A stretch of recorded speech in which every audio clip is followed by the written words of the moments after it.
Bom dia a todos. Vamos dar continuidade às nossas aulas. Hoje vamos falar sobre laparotomia, ostomia e paracentese. Tá? O tema da aula foi colocado como realizar cada um desses procedimentos. Tá? A gente vai dar o foco e eu vou explicando sobre o foco para vocês em cada assunto. Tá?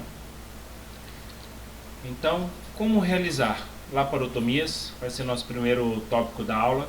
Depois a gente vai falar exclusivamente das ostomias. Depois sobre paracentese, que é o que vai interessar mais para vocês. Então, sobre as laparotomias. A intenção não é vocês sair fazendo uma laparotomia, né? Não é que vocês vão assistir essa aula que vocês vão sair fazendo. É vocês terem noção de como é uma laparotomia, por que diferentes incisões de uma laparotomia, conceito disso, né?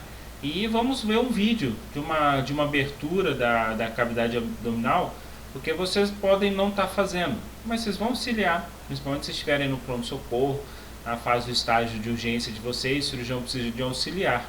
Então, como auxiliar uma abertura, né? Isso já é algo que é interessante vocês saberem, porque se precisarem vocês vão estar aptos a fazer e se portar no centro cirúrgico. Então isso já é algo mais interessante em si, né?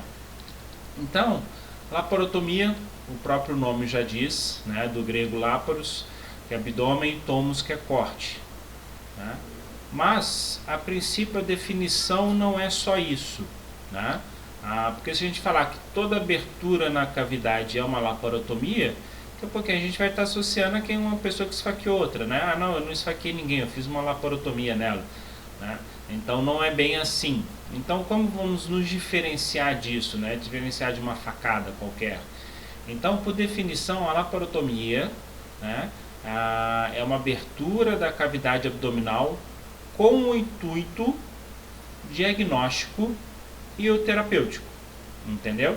Então isso que vai nos diferenciar em termos de uma facada ou de um simples corte, entendeu? Para um ato cirúrgico, né? Que é essa a questão, o intuito do diagnóstico e da terapêutica, tá certo?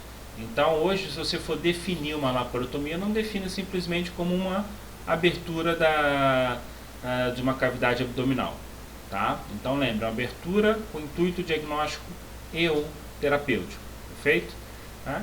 O tamanho e o tipo dessa laparotomia ela vai ser de acordo com o objetivo, qual que é a ideia do procedimento, isso a gente vai discutir mais adiante, né? E, como eu disse, ela tem passos pré-definidos. O que é isso? Ela tem início, ela tem meio e ela tem fim, né? Você não pode simplesmente, vou abrir e fechar a barriga sem propósito nenhum, tá? Isso não é laparotomia. Então, toda laparotomia ela consiste em algumas etapas, independente de qual seja, independente do motivo, né? Então você tem que ter, se você falou laparotomia, você tem que ter uma abertura, tá? Você tem que ter um inventário da cavidade, você vai explorar essa cavidade, né? O inventário ele é específico ao procedimento proposto, entendeu? Se você vai fazer uma apendicite, você não precisa fazer inventário de toda a cavidade, mas você vai fazer exploração e identificação do apêndice, isso é um inventário. Tá certo? Então você faz a exploração, inventário da cavidade, você vai realizar o procedimento, no caso você tem um apêndice vesículo, acho que é os seus mais comuns, vocês vão se deparar mais aí no dia a dia, né? Então você realiza o procedimento, realizou o procedimento, você tem que ter uma revisão disso, tá? Nem que seja uma revisão se ficou sangrando, uma revisão se ficou material, tá? Uma revisão se você fez todas as anastomoses que precisavam fazer. Então sempre faz parte essa revisão. Revisão, fechou. E essas etapas vocês podem usar até para a descrição cirúrgica de vocês. Toda vez que vocês forem descrever uma cirurgia, são esses 5 itens, né? Você vai descrever como é que se abriu, aonde que abriu. Você vai descrever como que foi o inventário, o que você encontrou lá dentro. Você vai descrever o que você fez, né? O procedimento. A revisão, se ficou algo sangrando, se ficou você vai falar que conferiu compressa, fez a revisão. e como que foi feito o fechamento. Perfeito? Então, as etapas, eu particularmente uso essas etapas até na descrição cirúrgica, né? Que assim você não deixa passar nada no seu relato, tá? Anatomia, uma revisão básica, essas são as principais musculaturas que a gente tem que saber quando a gente vai falar na parte abdominal, né? O principal é o reto abdominal, ele é bem conhecido, isso não tem segredo para vocês. A linha alba aqui no meio, tá? Que é a junção dos dois retos, né? Os oblíquos, você tem tanto oblíquo externo como oblíquo interno, né? O transverso já é um pouco menos conhecido, mas ele é importante para algumas incisões, tá? E falando na questão da musculatura, sempre que a gente vai fazer um corte no abdômen, você tem que ter noção do que você está cortando. Então conheça as características de cada um desses músculos, tá? Para não alongar muito, acho que não tem por que eu ficar falando aqui, isso vocês podem estar pesquisando. Lembre-se, toda vez que você for estudar uma musculatura, você tem que saber 5 itens dele, né? Que é origem e incisão, onde que ele começa e onde que ele se insere, tá? Você tem que saber inervação, vascularização e função desse músculo. Então, são apenas 4 músculos aí, fazem uma revisão deles, tá certo? E vocês vão só ganhar com isso. E preste atenção nas linhas de força, né, da musculatura, diferente de um oblíquo para um reto abdominal, que é longitudinal, esse aqui ele é mais transversal. Isso influencia em questão de estética, isso é usado para fechamento, para as linhas de forças, como isso vai atingir a pele, tá ok? Então, aqui um esqueminha mostrando uma visão de corte da parede. A gente quer ter um reto abdominal aqui, né? A linha alba, como eu disse, como mostrei na foto anterior, bem na linha mediana. Então, uma incisão na cavidade abdominal não é complicado. Ela é relativamente simples, porque você vai fazer o corte, você tem a pele, você tem tecido subcutâneo, tecido gorduroso, você tem a linha alba, que é a junção das duas aponeuroses do músculo, né? Que é uma incisão, ela é fácil de identificação e ela é fácil de corte. E você vem embaixo, você já vem o peritônio, e a partir do peritônio você está na cavidade abdominal. Então não tem muitas estruturas a serem abertas, tá? É fácil identificar, isso está bem marcado. Então, a incisão clássica, que é a longitudinal, mediana, a gente vai discutir sobre elas, né? Então, por que ela é preferida? Né? Então, pela facilidade e rapidez, tá certo? Eu vou voltar nesse slide um pouquinho mais para frente, quando eu falar dos tipos, né? Então, o que a gente está falando de abertura. Qual que é a incisão ideal? Né? E se é que existe uma incisão ideal? Igual fio, né? Você sempre busca o ideal, mas a gente sabe que ter 100% das características não é possível, né? Então o que você tem que ter em mente? Tá? Porque eu acabei de mostrar no slide passado que a longitude não é mais fácil. Você tem ali, só a linha alba para você abrir e fechar de maior resistência. Por que não fazer todas as cirurgias ali? Né? Por que fazer outro tipo de incisão? Justamente buscando isso. A incisão ideal ela tem que ter um acesso fácil ao órgão visado, né? A questão do apêndice, é mais fácil abordar ele pela mediana ou fazer já uma incisão em cima dele? Né? Então isso tudo tem que ser levado em consideração, né? Qual o seu objetivo do procedimento?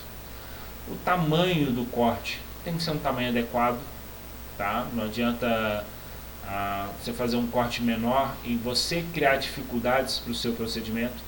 Quanto maior dificuldades você cria, maior a chance de complicação, tá? Então, uma coisa que o cirurgião se submete a isso. Se tiver uma complicação, aí a gente entra em característica 3, que essa incisão ela tem que permitir que você possa ampliá-la, né? Você ampliar essa incisão, que isso facilita o trabalho, né? O ideal é que seja o menos traumático possível, item 4, e que seja mais fácil a reconstituição, o fechamento. Ok? Então esse que é a incisão ideal que a gente vai discutir. Tipos de incisões. Então a gente tem essa classificação, elas podem ser longitudinais, transversais, oblíquas, as tóraco-abdominais e a tóraco-freno-abdominal. Vou falar uma por uma delas, tá certo? Depois a gente vai confrontar as longitudinais e as transversais, porque uma, porque outra, tá? Mas fica com essa ideia, existem vários tipos de incisão, e a incisão é um critério do cirurgião, obedecendo aquelas características específicas, tá certo? Como eu tinha falado, estou voltando naquele slide em que a gente mostrou a questão da incisão mediana da musculatura, da linha alba, que é a mais comum, né? Principalmente para o trauma, a gente vai especificar isso. Então ela consiste nessa abertura, tá? na linha média do abdômen. Ela pode ser apenas infraumbilical, ela pode ser apenas supraumbilical, então essa seria a subclassificação. Ela pode ser infra e supraumbilical, tá? Ou a famosa chifopúbica, né? Que vai desde do chifoide até a região do pubis, né? Como é o caso dessa foto aqui, tá certo? São questões de nomenclatura para você descrever. Na hora que você for descrever o procedimento, se você coloca que foi uma mediana infraumbilical, você já tem toda a incisão na sua cabeça, você já tem o que você quis fazer no procedimento. Então, na própria abertura, você já demonstra para a pessoa que está lendo, como você descreve isso, qual que era o seu intuito, qual que era a sua área de trabalho, entendeu? Então é interessante, seja fazer esses pequenos refinamentos, principalmente de descrição. Uma mediana, escreva se ela foi grande, pequena, tá certo? Então, mostrando um aspecto esquemático aqui, as principais incisões. Então isso que a gente acabou de ver é a mediana. A mediana, ela pode circundar o umbigo, tá? Ou passar por dentro dele. Isso vai a critério do cirurgião, tá certo? Há uma recomendação que você circunde o umbigo. Por quê? Muitas vezes é uma região de pouca higiene, não é, ou porque é fundo, a pessoa não limpa direito, ou porque não é adequado. Então é um corte que talvez, por mais que você faça uma técnica antisséptica ali, né, você não vai zerar a bactéria na pele, então isso pode vir uma contaminação. Da mesma forma que o fechamento é um pouco mais difícil ali no umbigo, até retirada de pontos. Então tem uma série de pormenores ali que dificulta, mas isso não impede, tem gente que prefere, né, você fazer dentro do umbigo, ficar um pouco mais estético ali. Mas fica essa sugestão, uma recomendação, circunda o umbigo, tá joia? Se eu não me engano, o vídeo que eu coloquei mais pra frente mostra ela circunda o umbigo, não é por dentro, tá certo? Então, as longitudinais, elas não são necessariamente só a mediana, você pode fazer uma paramediana, entendeu? Você pode ir naquela segunda linha de encontro das aponeuroses após o reto abdominal, tá? Não é muito usada, mas tem pessoas que preferem fazer apêndice por incisão longitudinal. A incisão é de acordo com o cirurgião, tá certo? Essa Battle aqui, não precisa saber o nome, mas é uma incisão usada para apêndice também. Incisões para gastrostomia, às vezes então, o cirurgião prefere fazer uma paramediana do que fazer mediana. Então existem poucas indicações, né? Mas vai do costume, do critério do cirurgião para isso, tá certo? Então, na longitudinal não necessariamente ela é mediana sempre, tá ok? As transversais, né? As transversais mais famosas é a Fanny Shield, que é essa de conhecimento, que são a maioria das operações ginecológicas, né? Inclusive a cesárea. Então você tem aquele que colocou como Lenz, né? Mas tem gente que conhece como Davis. A incisão de Davis e Lenz só muda a altura. De Davis ela é mais alta, de Lenz ela é mais baixa. Não precisa saber esses nomes, né? Os nomes mais importantes é a McBurney, Fanny Shield, a Kosher, tá? Já adiantando, e a mediana. Essas são os principais nomes. Tem que saber o nome? Seriam essas. Battle, Lenz, isso não precisa saber, tá certo? Da mesma forma que a Morrison. A Morrison é uma McBurney, só que muda a angulação e o tamanho. Então, cada cirurgião escreve da forma que quer e isso vai gerando uma forma de nomes. Então, as transversais, né? A Fanny Shield, para apêndice, a Davis ou essa Lens. Existe uma transversal também para cólon, tá? Que é feito mais alto. Lembrando, isso é critério do cirurgião.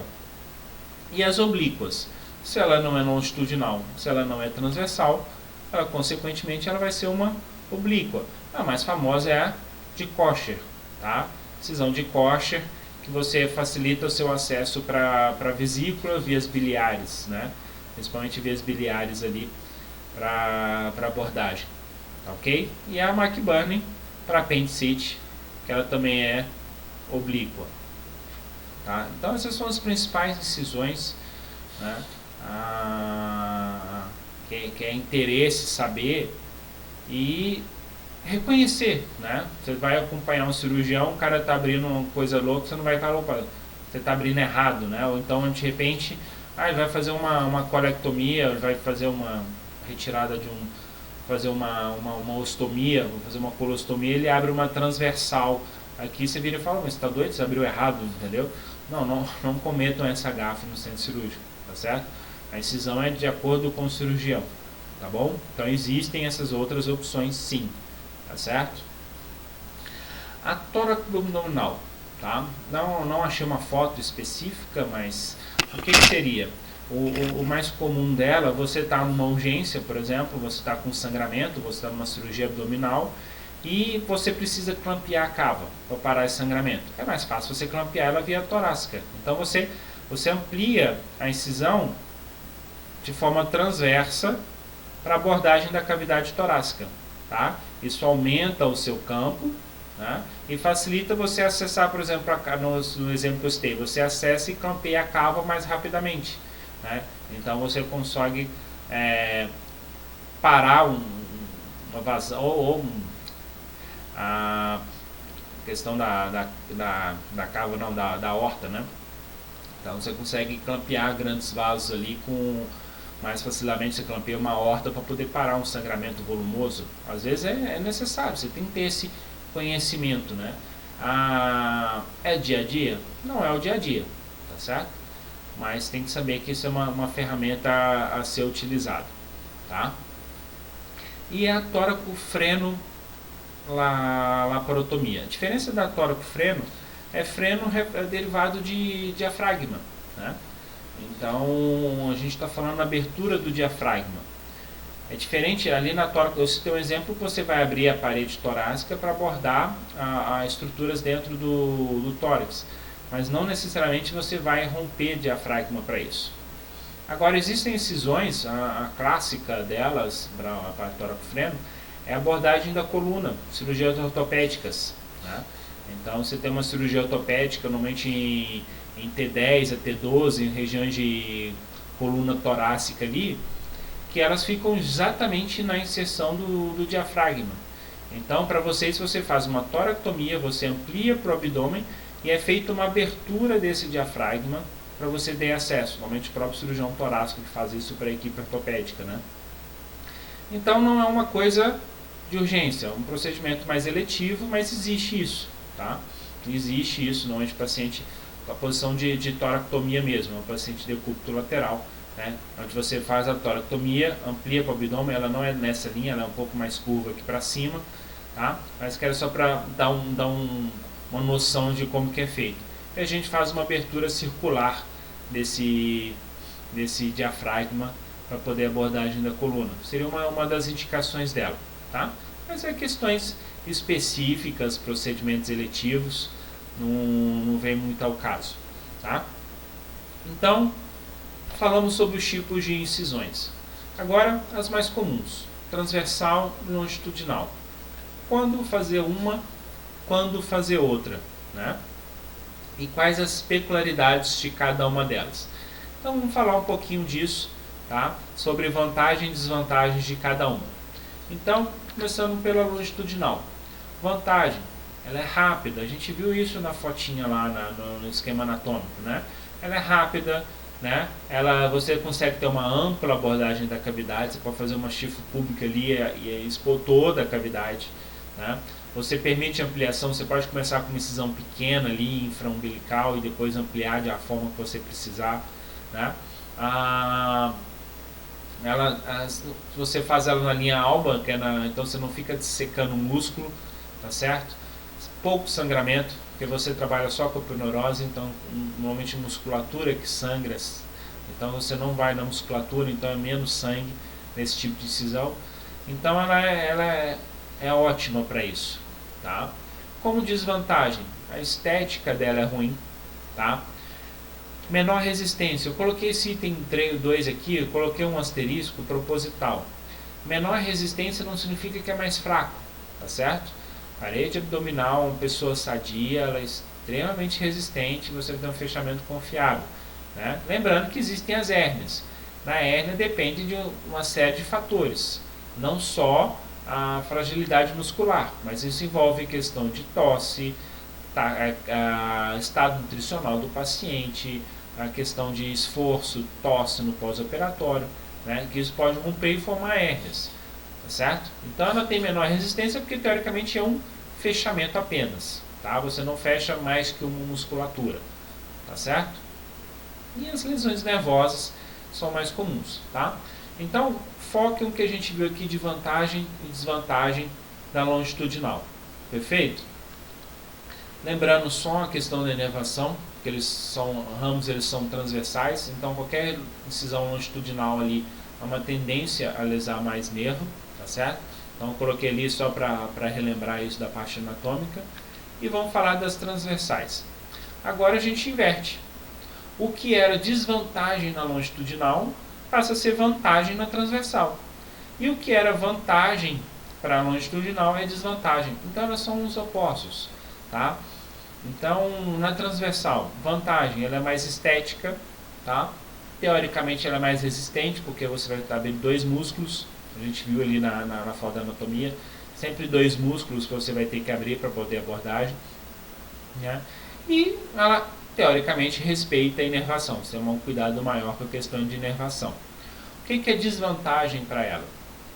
É mais demorado, tá? Você tem mais planos para abrir e para fechar. Você vai ter mais sangramento, porque muitas vezes vai abrir músculo em si, tá? Então ele tende a sangrar mais. E você tem uma exposição limitada da cavidade. Então, isso é critério do cirurgião, tá? E o objetivo que ele vai fazer. Se você está no trauma, o paciente chegou grave, um trauma na parte inferior do abdômen, você não vai fazer uma transversal, né? Porque senão a sua preocupação ali não é estética, a sua preocupação é você poder ampliar a cavidade, você não sabe o que você vai encontrar, você está num abdômen agudo perfurativo, não importa a situação, você vai abrir longitudinal, você vai ter um acesso mais rápido, você vai ter a maior exposição de campo possível. Ah não, agora eu estou com uma paciente que é uma apendicite diagnosticada, uma paciente magra, né, e que eu vou fazer uma cirurgia, apesar de ser uma urgência, mas quase eletiva, não é uma... Então, você pode fazer uma incisão transversal, pequena na região do apêndice, que ela vai ter uma cicatrização mais estética, né? Você vai ter uma limitação de campo, mas essa limitação não vai prejudicar o seu trabalho e sua cirurgia. Aqui eu vou fazer uma ressalva, igual eu tinha comentado em relação à toratomia. Às vezes eu me perco em turmas, mas eu acredito que foi na aula de vocês a toratomia. Que é a questão da incisão do dreno, né? Quanto menor a incisão, mais difícil de trabalhar, tá? E quando fica mais difícil de trabalhar, você começa a pôr dificuldade no seu serviço. Então, toma cuidado com isso. Então, uma incisão, aqui no caso uma incisão transversal, uma apendicite, né? Você vai abrir uma transversal pequena, lembrando que vai ser mais difícil. É mais difícil você achar o apêndice ali do que propriamente com uma McBurney, que ela é bem mais ampla a incisão. Tá? Ela é mais estética, mas ela é mais difícil para trabalho, entendeu? Então, se for alguma complicação na cirurgia, ou se for alguma coisa mais grave, você vai ter o seu trabalho prejudicado em busca de uma estética. Então, pondere sempre isso, tá certo? Então, é isso que eu queria colocar para vocês em relação às incisões, tá? Por que de uma transversal, por que de uma longitudinal? Então vai de experiência, tipo de cirurgia, as características do procedimento que você vai fazer, a habilidade do cirurgião, tá? Mas fica a ressalva, não se aperte, entendeu? Se é algo mais sério, tenha a maior exposição da cavidade possível, que isso vai facilitar o trabalho de vocês, tá certo? Então agora eu vou passar um vídeo, vou fazer alguns comentários, tá certo? Pra vocês terem uma noção, tá? Do como que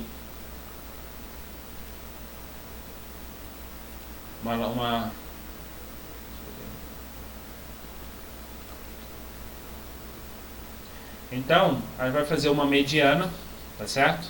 A posição do bisturi, o bisturi é com uma caneta, tá certo? Isso é costume do cirurgião. Aí ele está fazendo uma supra e uma infraumbilical na linha média. Na hora que chegou na região do umbigo, ele contornou o umbigo, tá certo? Não cortou por dentro dele, aquilo que a gente tinha falado da recomendação. Lembrando, um detalhe, a gente está falando de procedimento cirúrgico, laparotomia, então toda técnica é estéreo, né? Asepsia, tá certo? Mesmo na urgência, tem que ter, não justifica fazer isso no box, tá? Então, tá abrindo a parte da pele, recomendação sempre que a pele se abra com a lâmina de bisturi. Tem gente que prefere fazer apenas um risco na pele e depois abrir com cautério, não tem problema. A gente fez sobre geradores, os cautérios eles têm a função de corte também, os que eles dissipam menos energia. Sempre coagula, tá? Coagulação dos pontos sangrantes. Aquilo que eu falei do auxiliar, tá vendo? A caneta do auxiliar acompanhando o cirurgião, esticando o campo para ele, entendeu? Tração e contratração. Cirurgia, toda a dissecção é feita de tração e contratração. O cirurgião vai fazer tração de um lado, o auxiliar tem que fazer uma tração contralateral. Entenda isso, que você sempre vai ser um bom auxiliar, né? Então ele abriu pele, o próximo passo é subcutâneo. Ó, o auxiliar já acompanhou o cirurgião aqui, né? Mesma atenção que o cirurgião está fazendo, o auxiliar está fazendo lá. Então não adianta, ó, vou fazer mais força porque eu vou ajudar mais. Não é isso. Tem que ser a mesma força que ele está fazendo, entendeu? Você vai fazer a parte da contratração. Abriu pele, está abrindo subcutâneo, tá certo? Tecido gorduroso, você vê que não tem dificuldade, tá? Você usa o cautério, o aparelho de energia, então é bem tranquilo nessa parte.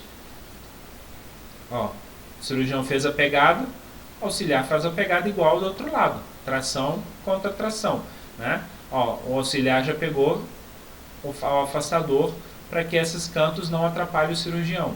O afastador estava aqui em cima, na hora que ele chegar aqui embaixo, o afastador vem para baixo, tá certo? Então, essa é a função de vocês num procedimento até vocês serem cirurgiões, tá certo? Então a gente começou a ver um branquinho. Esse branquinho aqui já é a aponeurose da musculatura do reto, entendeu?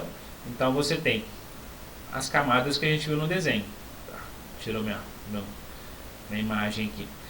Mas começou a abrir a musculatura.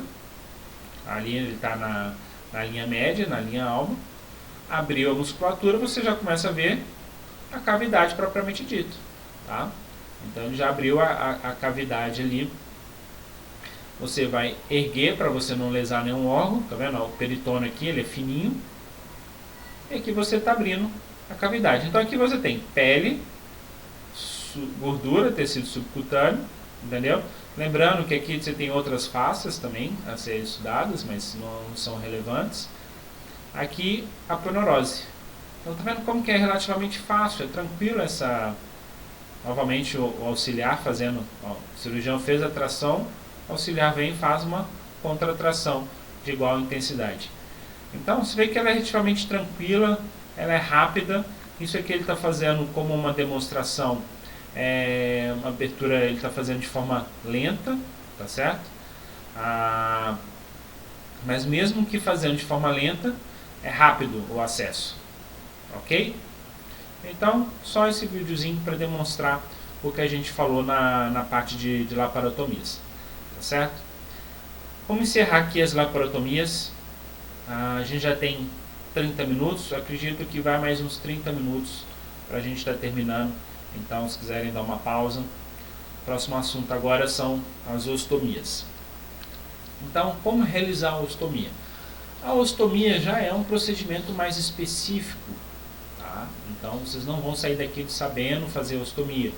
Mas é vocês saberem o que é uma ostomia, saber reconhecer uma ostomia e vou dar uma pincelada sobre como é feito, tá? Então, o que é uma ostomia? Então, uma definição, a abertura de um órgão oco, tá? Com o intuito de manter uma comunicação com o meio externo. Tá? Então, uma definição bem simplória, mas a princípio é isso. E as ostomias, elas são amplamente usadas na medicina, né? A gente não pode ficar limitado só às colostomias e urostomias, as intestinais. Então, qualquer abertura de um órgão oco para o meio ambiente é uma ostomia, tá? Então, o nome é de acordo com o órgão. Então, você tem a traqueostomia, é uma ostomia.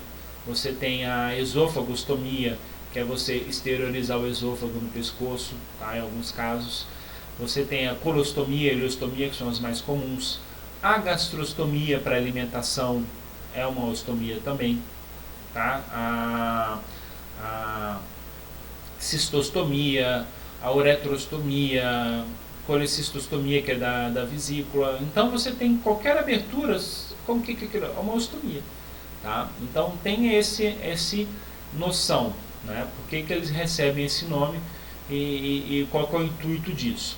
O nosso foco aqui são as intestinais, tá? Então, agora eu vou começar a falar sobre as ostomias intestinais. Deixam as outras em paralelo.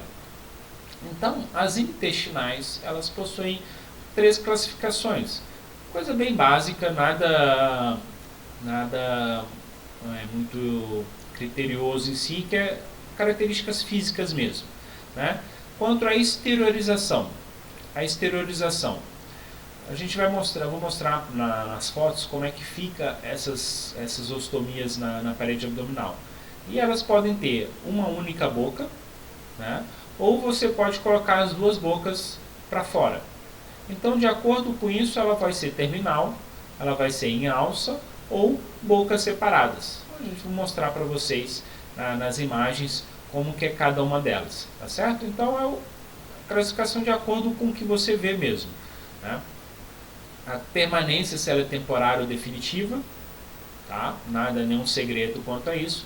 E a maturação. Maturação é a abertura da ostomia em si, né?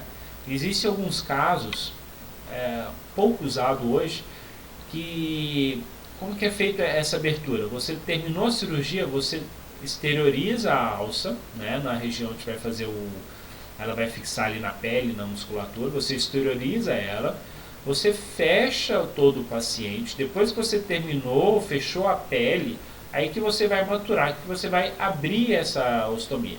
Porque a partir do momento que você abriu, você contaminou. Então, teoricamente, você já terminou a sua cirurgia, tá? Então, existem alguns casos que você faz essa maturação tardia, você abre no dia seguinte.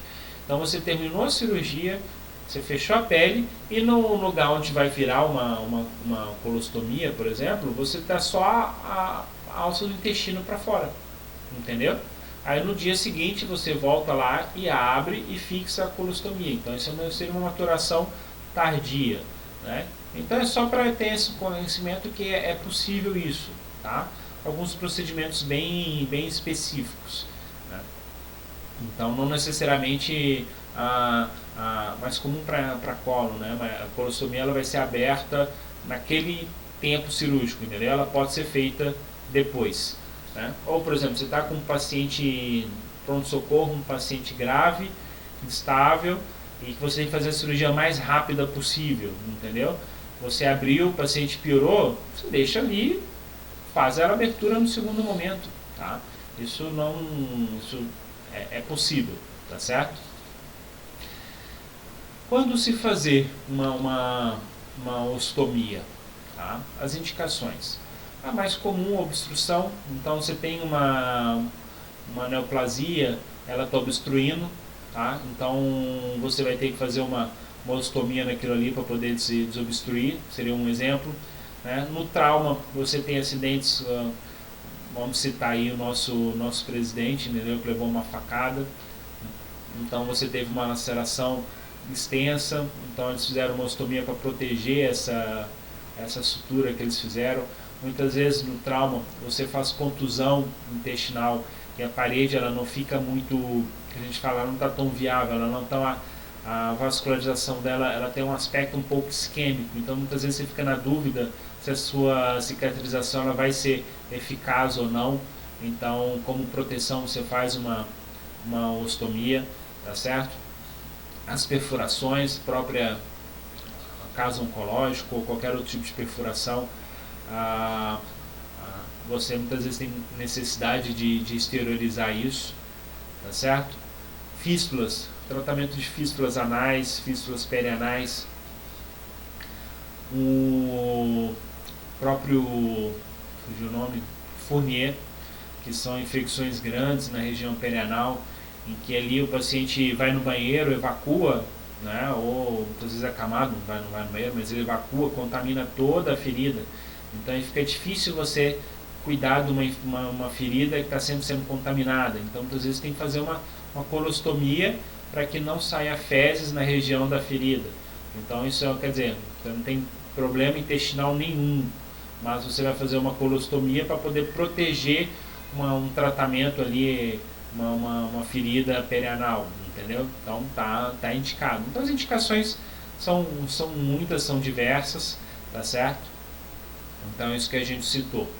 Vamos falar agora dos 3 tipos que eu tinha comentado com vocês. A primeira, que é a tipo Hartmann, né? Que é a terminal. O mais comum, cólon, tá? Pode ser feito com íleon também? Pode, vou mostrar o íleon. Mas o que vocês vão ver mais comum é o cólon, o que você faz. Como que é feito isso, né? Você tem que tirar uma porção circular da pele, tá certo? Deixa eu mudar minha caneta aqui. Então você muda uma porção circular da pele aqui. A abertura da musculatura é em forma de X, tá? Então essa abertura aqui é da musculatura, a foto não tá muito essas coisas. E aqui você acessa através dessa abertura que você tirou a pele, você abriu a musculatura, você vai até dentro da cavidade e puxa a alça que vai ser trabalhada, tá? Essa alça já vai estar pronta lá, você já abriu, já fez o que tinha que fazer. E na hora de suturar você emborca, você fixa na pele, você fixa a boca da alça, né? E você inverte essa ponta, ela vai fazer esse movimento aqui, ó. Aqui ela vai fazer isso, esse movimento e ficar aqui, para que ela fique com uma voltinha, né? Você não vai suturar direto a parede da alça direto na pele, entendeu? Porque ela tem mais chance de retrair, ir para dentro, então e a fixação é mais difícil. Essa voltinha ela não precisa ser muito grande, entendeu? Você vê que muitas vezes ela é pequena, às vezes ela é quase retificada com a pele, ela pode retrair um pouco, tá? Não tem problema, para colostomia é mais tranquilo, para ilostomia que é um pouco mais complicado. Então essa aqui seria a colostomia terminal, em que você vê apenas uma boca, tá? Que aí vai ser, por onde vai ter a saída, aqui no caso de fezes. Vamos agora para bocas separadas, né? Que a gente viu lá. O que é a boca separada? Você fez, por exemplo, uma ressecção de uma lesão no colo e por algum motivo não vai fazer anastomose primária, você vai esterilizar as duas bocas. Então elas são independentes. Você tem aqui a proximal e a distal, que elas são suturadas juntas, entendeu? São suturadas juntas e fica uma boca do lado da outra. Por que fazer isso, né? A questão é que quando você tem as duas bocas suturadas na pele, isso facilita a reconstituição depois. Por exemplo, a anterior, a Hartmann, para você fechar, tirar uma colostomia dessa, você tem que fazer uma nova laparotomia, você tem que buscar outra boca lá dentro da cavidade, que aí você solta a colostomia e faz a anastomose. Por aqui não. Por aqui você consegue, pela própria incisão da ostomia, você solta as duas bocas, você consegue trabalhar com essa mesma incisão, sem precisar fazer uma nova incisão abdominal, ok? Então essa facilita a questão da reconstituição do trânsito depois. Então, quando você tem então já entra a questão do critério de permanente e provisório. Quando é algo que é provisório, você vai tentar fazer uma alça, né? uma colostomia com as duas bocas. Se algo permanente ou de longa data, você vai fazer uma Hartmann, entendeu? Não tem necessidade de você deixar uma boca que pode trazer consequências para a alça, tá? E qual que é a diferença dessas duas bocas e dessa em alça? Tem gente agora se perguntando, mas é a mesma coisa. Não, a diferença é que na colostomia em alça, você tem a parede do intestinal, ela está íntegra. Então você vai exteriorizar pelo mesmo princípio das outras, né? Você fechou o paciente, depois que você fechou, você faz a maturação dela. Você abre e sutura as duas bocas. Por que isso não é possível fazer aqui na de duas bocas? É porque normalmente essa aqui você teve que ressecar algo entre as duas. Então você não está com a parede íntegra, com o colo íntegro, igual a gente está vendo nesse caso aqui. Só sobrou as duas bocas mesmo. Então essa aqui é a pequena diferença. Então, uma colostomia na minha cabeça aqui. Então essa aqui é a pequena diferença entre as duas, mas o objetivo é o mesmo, tá certo? Então, se é algo provisório, tente fazer uma em alça, tá?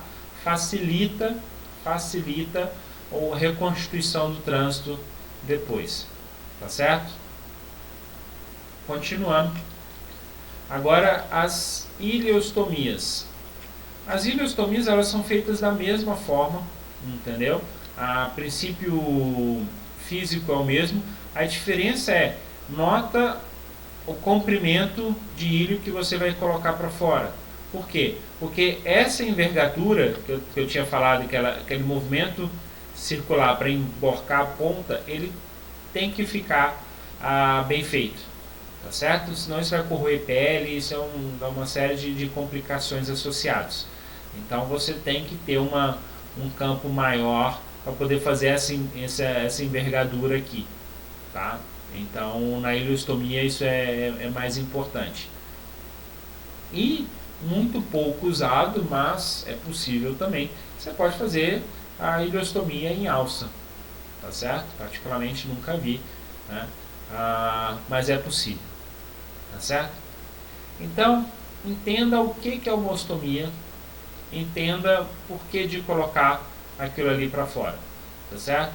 Isso faz parte de uma série de cuidados.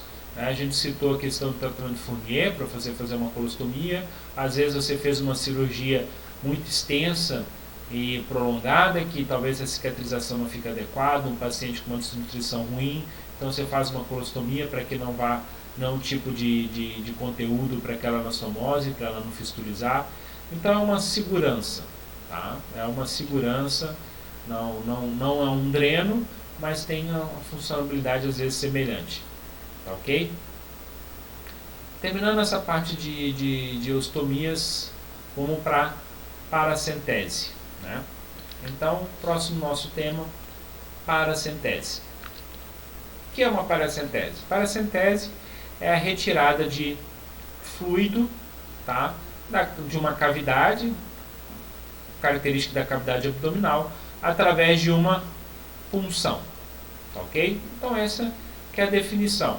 Alguns colocam que é exclusivo para o abdômen, mas vocês podem encontrar na literatura algo falando que não é exclusivo para abdômen, entendeu? Mas a princípio de definição é retirada de fluido da cavidade abdominal ou de uma cavidade por meio de uma punção com agulha, tá? Aonde puncionar? Essa própria foto já mostra, né? Você traz uma linha imaginária entre o umbigo, tá certo? E a crista ilíaca superior, que às vezes é difícil de ver aqui por causa da própria volume de líquido, né? E no terço médio dessa linha você vai fazer a punção, preferencialmente à esquerda, tá? por uma questão de organização intestinal para evitar lesão. Mas normalmente é associado a pacientes com ascites volumosas. É muito difícil você ter uma punção, um acidente de punção, né, nesse procedimento. Tá? Então aqui outra foto mostrando o ponto de acesso, né, e a quantidade de líquido que é muito grande. Se for pequena a quantidade de líquido, a quantidade de líquido é pequena, então a gente não está falando em alívio, a gente está falando de diagnóstico, né? Então, paracentese ela pode ser de alívio, pode ser diagnóstico e pode ser de ambos. Para pequenas quantidades de líquidos é para diagnóstico, então o seu intuito não é tirar muito líquido, né? E, se possível, com o auxílio do ultrassom. Né? Faça um ultrassom ali. Hoje o aparelho de ultrassom é algo que está cada vez mais difundido. Então, muitas vezes você tem acesso a um aparelho de ultrassom. Você vê ali que você evita acidentes, né? Você colhe o líquido com mais segurança. A de alívio é mais tranquila. Pacientes normalmente são abdômenes bem globosos, entendeu? Dificilmente você consegue ter um acidente de punção associado a isso. Pelo menos é bastante baixo, tá certo? Então eu vou falar sobre o procedimento, mostrar a realização do procedimento através de 2 vídeos. Acho que vai ficar mais fácil ilustrar para vocês. Então, nosso primeiro, vou dar meu computador aqui, nosso primeiro vídeo.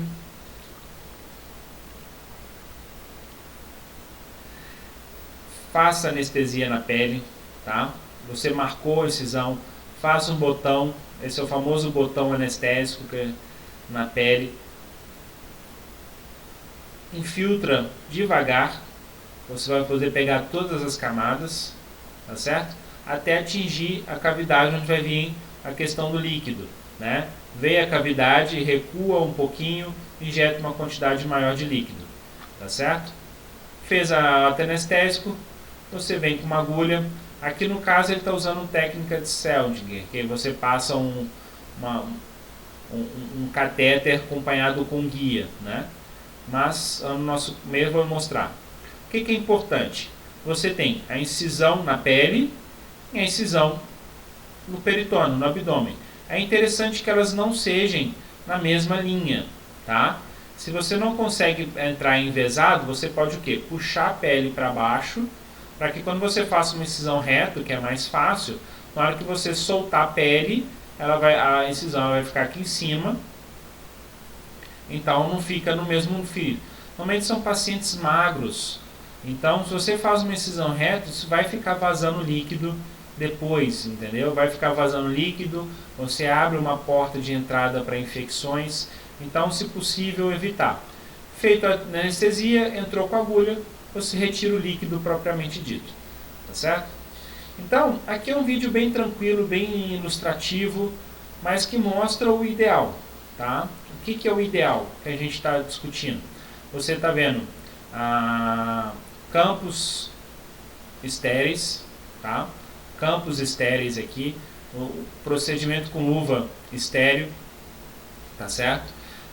Totalmente aparamentado. Então, qualquer procedimento que você fizer, sempre tente fazer a técnica estéreo mais adequada possível. É a nossa realidade? Não, não é nossa realidade. Então a gente vai para o vídeo 2, que eu vou mostrar o mais dentro da nossa realidade, né?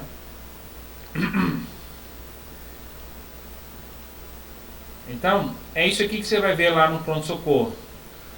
Jaleco aberto, roupa, não sei nem se isso aqui é uma luva estéreo, você está fazendo luva de procedimento, tá? Uma técnica antisséptica pequena. Então, tente evitar isso. No pronto-socorro, a gente já conversou sobre isso. Então, pegue compressas, você tem compressas disso. Vou só falar, depois eu volto. Vou falar da questão da incisão da agulha. Sob pressão negativa, né? Você funciona, pressão negativa na seringa até vir líquido. Veio líquido, você parou de entrar com a agulha, você introduz só o abocate, tá certo? Esse vídeo foi feito por um acadêmico também que está fazendo, entendeu? Acho que é mais dentro Vocês vão ver que não tem tanta destreza na mão, mas isso aqui é um procedimento que é para vocês estarem fazendo, tá certo? Então, o importante é isso, não entre totalmente agulha, tá? Agulha até onde sair líquido. Saiu a agulha, você empurra só a parte de borrachinha do abocate, né? Deixou o abocate lá, tá vendo? Ele já entrou com a agulha, que não deveria, mas isso aí, vocês têm que tomar esse cuidado. O que vocês fazem para evitar isso na hora? Na hora que você introduzir o abocate, tira a agulha, tampa aqui com o dedo, põe uma torneirinha, pra você não ficar preocupado com esse líquido que vai estar vazando, né? Com o líquido que vai estar vazando e acabando deixar uma agulha lá dentro e causar uma lesão. Isso aqui não é diferente de tórax, não vai entrar ar aqui dentro. Então, se você tirar a agulha e ficar vazando até se conectar, não tem problema, entendeu? Não tem essa urgência de querer conectar muito rápido. Então, isso aqui é mais dentro da realidade do que vocês vão ver e do que vocês vão fazer, tá? Como melhorar isso? Peçam compressas, tá? Peçam compressas. Proteja, faça um campo maior. Evite uma luva, use uma luva estéreo, não use luva de procedimento, entendeu? Um parênteses aqui, toda punção de pele, teoricamente não precisa ser luva estéreo, tá? Se você vai tirar um sangue, não precisa ser luva estéreo. Então, se você vai fazer uma anestesia para fazer uma sutura, a parte anestésica não precisa ser luva estéreo. Teoricamente, uma punção de uma cavidade não precisaria, como é uma punção, não precisaria ser luva estéreo. Então, tem gente que questiona isso, tá? Mas lembrando, é um paciente que tem comorbidades, tá? É um paciente que ele já tem comorbidades, muitas vezes tem graus de desnutrição. Então, é um paciente que ele já tem um estado de imunossupressão e que ele é mais suscetível a infecções. Então, pensem no paciente nesse ponto. Então, usem uma técnica estéreo adequada. Usem luva estéreo. Tenta colocar um campinho ali, nem que seja uma compressa, tá certo? Não use roupa aberta, jaleco aberto para procedimento de forma alguma, porque você não controla onde que ele vai esbarrar, tá certo? Máscara, gorro, sempre. Pensem que é uma coisa simples, a chance de contaminação é pequena, mas se acontecer ela é muito prejudicial para o paciente, né? O paciente debilitado. Outro parênteses também, nesse vídeo 2 aqui, vou ser bem sério, eu nem sei nem se foi feita anestesia, tá? Faça um botão anestésico. Às vezes você pega paciente que a pele é tão fina que você não consegue nem diferenciar a pele e a poneurose, porque logo embaixo da pele já tem a poneurose e então é difícil fazer esse botão. Tem que você vá com uma agulhinha de insulina, faz um botãozinho pequeno na pele para que não fique desconfortável, tá? Tem paciente que já aconteceu comigo, é comum, o paciente vira e fala, doutor, não precisa anestesiar, já está tão acostumado com a punção que ele já não sente mais a punção, entendeu? Mas mesmo assim, ele pode não sentir na hora, mas aquilo ali fica desconfortável. Então faça um botãozinho anestésico na pele, é algo pequeno, é 1-2 ml é suficiente, tá joia? E se conseguir pegar a região do peritônio ali, logo abaixo da musculatura, seria o ideal. Se for possível. Se não for, isso não, como é só uma agulha, uma punção, não vai ser tão desconfortável assim. Pelo menos acredito que não seja, nunca fiz em mim. Tá? Então essa é a técnica da paracentese. Combinado? Então, depois a gente encerra agora, tá? Nossos 3 temas que a gente ficou para discutir. Vamos encontrar para a gente tirar essas dúvidas e, se possível, pronto-socorro, a gente fazer algum desses procedimentos aí, uma paracentese, né, ou entrar numa cirurgia, seria interessante para a gente estar complementando esse conhecimento. Tá? Um abraço a todos, um bom resto do dia aí.